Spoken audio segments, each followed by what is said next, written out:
Hello, good morning, student. Good morning, sir. student. Good morning. आज हामी पढ्नुपर्ने lesson exercise 2.2 है क्वेसन नम्बर 2 को ल यो तपाईले नि यो भन्दा अगाडिको भिडियोमा सिक्नु भयो पुरा थाहा भइसकेछ होमवर्क पनि गर्नु भयो हैन नगरेर कोटाङ खानु भयो होला हैन अब यो चाहिँ तपाईले आज सिक्नु हुँदैछ find the square root of 121 144 169 196 1225 हैन 225 यसको सिक्छ ल स्क्वायर रुट यो चाहिँ साह्रो छ नानी हो अलिकति म बुझाइदिन्छु हो त्यसको बादमा चाहिँ तपाईले फटाफटी गर्न सकिहाल्नुहुन्छ बुझ्यो हैन यो के हो तपाईलाई याद भयो यो अस्तिको होमवर्क हो आज यहाँदेखि सुरु गरौँ ल सर यहाँदेखि के पो छ हौ ए नम्बर 2 मा find the square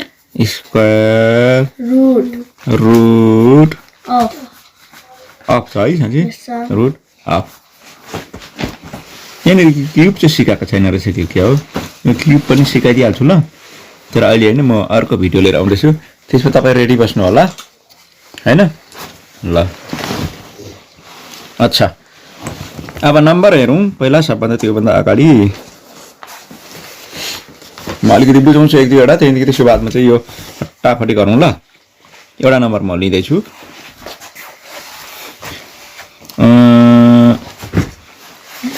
एउटा नम्बर चाहिँ 4 को स्क्वायर ल स्क्वायर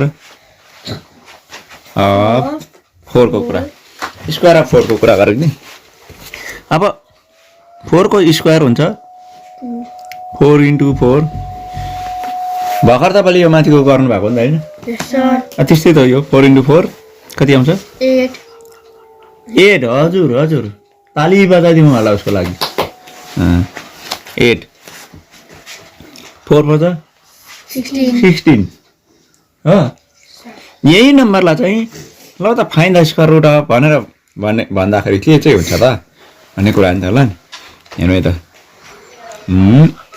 के पो गर्नु यो 16 को रुट है 16 को स्क्वायर रुट रुटमा चाहिँ फेरि के हुन्छ भनेको चाहिँ यस्तो यसको रुट लाग्छ यो याद छ यो यस्तो अझै नलाउँदा हुन्छ हेर्नु ल निकाल्दाखेरि चाहिँ नि यो 16 लाई जाने नम्बर चाहिँ कुनले जान्छ 4 4 जा 16 भनेर जान्छ हैन 4 4 जा 2 हैन 4 4 जा हो 4 4 जा हुन्छ 4 4 जा यो दुईटा 4 छ हैन Yes, sir. दुईटाको एउटा चाहिँ स्क्वायर रुट हुन्छ 16 को स्क्वायर रुट चाहिँ 4 हुन्छ कुरा बुझ्यो कसरी चाल पाउँछ त भन्दाखेरि फेरि 4 4 जा भन्दाखेरि के आउने हुनुपर्छ नम्बर भनेपछि मजाले बुझ्नु भयो होला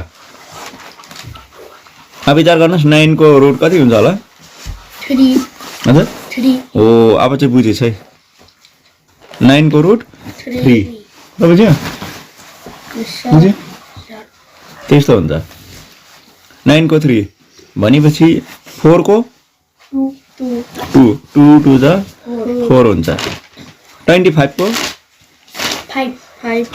5 into 5 हुन्छ नि त 5 हो यो रुट चाहिँ कुरा बुझ्यो अलिक ठुल्ठुलो नम्बरहरू चाहिँ फेरि अलिक अर्कै पाराले निकाल्नुपर्छ त्यो चाहिँ म सिकाउँदैछु सिकाइहाल्छु ल सिकाइहाल्छु कि तपाईँ वरि नगर्नुहोस् यहाँ अलिक मिस्टेक भयो 2 4 को रुट 2 बुझ्यो हैन ठिकै छ राम्रो क्वेसन सोधेको राम्रो भयो अब अच्छा हामी 1 to 1 को निकालिहालौँ है 1 to 1 क्वेसन नम्बर 1 मा 1 to 1 छ 1 2 1 अब यसको रुट बुकमा कसरी सिकाएको हाम्रो एन्सर यो भयो हैन नम्बर छ 1 2 1 लु कुन नम्बरले जान्छ 1 to 1 लाई 11 यो 11 छ 11 into 11 हो 3 4 2 3 4 11 हो अब यसलाई यसरी सिधै लेख्दा हुन्छ therefore square root of 1 to 1 is 11 answer clear है Yes, sir. क्लियर अब अर्को नम्बर 2 को जाउँ नम्बर 2 मा 144 रहेछ है Yes, sir. 144 सल्युसन गरौँ 144 लाई जाने नम्बर कुन हो 12 12 into 12 भनेपछि solution. therefore Square square root square root of 144 is कति 12. 12 जम्मै नम्बरलाई त्यसरी 12 ले जान्छ भनेर कसरी चाल पाउनु अन्त त्यसले गर्दा अर्को यहाँ मेथड म सिकाउँदैछु त्यसमा चाहिँ ध्यान दिनु पर्यो यो चाहिँ सबले ध्यान दिनु यहाँनेरि सबले स्क्वायर रुट निकाल्नु यहाँ हेर्नु ल यो 12 हुन्छ नि यो 12 Yes, sir. म यहाँ मेथडको सिकाउँदैछु यहाँ ध्यान चाहिँ यता भन्दा पनि यता बेसी ध्यान दिनुपर्छ ल Yes, sir.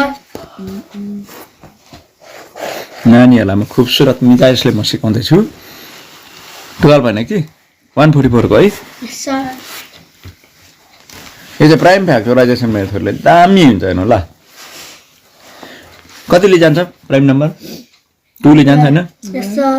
2 7 जा 14 2 2 जा 4 2 3 जा 6 2 6 जा 12 यसले डिस्टर्ब गरे है 2 18 जा 36 ठिकै हो Yes, sir. जानेन भने 2 1 जा 2 यहाँबाट 1 निस्किन्छ 2 8 जा 16 त्यसरी पनि मिलिहाल्छ 2 9 जा 18 यता यता यता हेर्दैन कि याद छ यो छैन 2 9 जा 18 3 3 3 3 जा 9 3 1 जा 3 अब हेर्नु ल रुट कसरी निस्किन्छ भन्दाखेरि चाहिँ नि 2 into 2 into 2 into 2 into 3 into 3 यो 2 बाट 2 लिनु एउटा यो 2 बाट एउटा लिनु यसबाट एउटा लिनु एन्सर आउने 2 2 जा 4 4 3 जा 12 12 टक्कै आयो कि आएन लाटास्ट हाँसेर हैन आयो कि आएन Yes, sir. हो यसरी निकाल्नु चाहिँ ध्यान यसबाट जो इम्पोर्टेन्ट सानो सानो नम्बर त लु आफै हाल्नु ठुल्ठुलो नम्बर चाहिँ कसरी गर्छ गर्नु पर्यो नि यो टक टक निस्किन्छ अन्त एन्सर चाहिँ 12 12 जा 144 टक्कै आउँछ बुझ्यो Yes, sir. अब कति नम्बरको भन्नुभयो C. बी हैन C. C.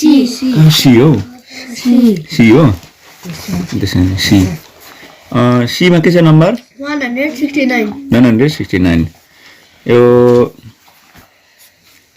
169 को रुट हुन्छ 13.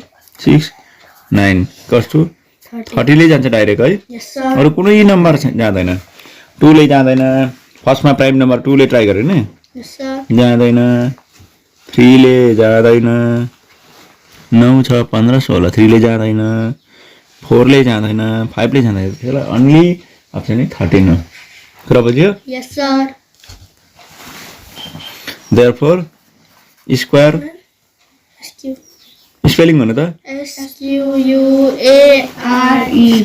स्क्वायर रुट अफ 169 इज 13 सजिलो छ यो Yes, sir.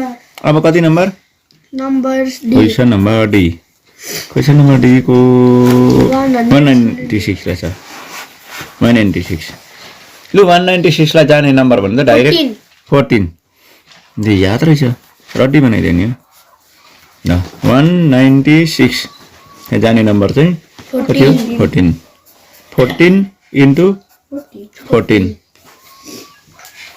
therefore भन्नु त answer Square root of 196 is 14. कति 14 बुझ्यो कुरा Yes, sir. 14 यो मेथडबाट निकाल्न सिक्ने Yes, sir. अब कसैलाई त 14 आउँदैन होला नि त एकैचोटि 14 को टेबल याद छैन होला कसैलाई डोन्ट वरी 196 लास्टमा इभन नम्बर छ नि 2 ले गइहाल्छ 2 9 जा 18 हैन 2 8 जा 16 ठिकै हो Yes, sir. फेरि 2 2 जा 4 2 9 जा के भयो Yes, 2 जा 2 जा 2 4 जा 8 बताओ हैन 2 sir. 4 जा 8 यहाँ 9 जान्छ 2 9 जा 18 49 लाई कुन जान्छ 49. Hmm. 3. 3 जान्छ 49 लाई 49. 7. 7 ले जान्छ हो यस्तो जान्ने स्टुडेन्ट हुनु पर्यो नि 7 7 जा 49 7 1 जा 7 अब हेर्नु ल यो रुट 2 into 2 7 into 7 दुईटा 2 को कतिवटा लिनु रे एउटा दुईटा 7 को एउटा मल्टिप्लाई गर्नु त 14. यो 14 नम्बर ट्याक्कै आयो यहाँ Yes, sir. डाइरेक्ट भन्नु जान्नेले यो भनिदिइहाल्यो नजान्नेले यस्तो पट्टि जानु पर्यो यो मेथड सिक्नु पर्यो बुझ्यो कुरा Yes, sir. नम्बर डी को पनि सक्यो अब Number E. नम्बर ई को कुरा गरौँ 2 2 5. 5 लु भन्नु त 15. 15 रटेको छ क्या 2 2 5 इक्वल टु 15 into 15. 15 है Yes, sir. therefore नि सल्युसन भनेर लेखौँ न यहाँ चाहिँ therefore Square. square root of 225 is 15 बुझ्यो मेथडबाट सिक्ने Okay, sir. मेथडबाट Okay, sir. कोही बात छैन त्यो मेथडबाट सिक्ने हैन मेथड 225 कतिले जान्छ यो लास्टमा 5 भागलाई 2 ले जान्छ है Sir, 5. 5. 5 ले जान्छ 5 कति छ 20 5. 4 ja. 4 जा 20 यहाँबाट 2 जान्छ यता Yes, sir. 25 हुन्छ Yes, sir. 5 जा 25 5. 5 9 जा 45 Yes, sir. कति 3. 3 3 जा 9 3 3 जा 3 अब हेर्नु ल नम्बर हाम्रो 5 into 5 3 into 3. 3 into 3 यसबाट एउटा 5. यसबाट एउटा एन्सर कति आउँछ आउँदो रहेछ Yes, sir. भनेपछि आज के निकाल्न सिक्यो स्क्वायर रुट निकाल्न सिक्यो मेथडको नाम हो प्राइम फ्याक्टराइजेसन मेथड हुन्छ नानीहरूलाई बधाई छ आजको यो लेसन सबै मैले सिकाइसकेँ तपाईँले मसँग समय बिताउनु भयो अब के पाउनुहुन्छ याद भइसकेको छ होमवर्क पाउँछ भनेर what is this homework to do what find the square root of ठिकै छ गर्नुहुन्छ होमवर्क गर्नुहुन्छ नि है जति होमवर्क गर्यो त्यति जान्ने हुने हो practice make a man perfect ल बाई Bye.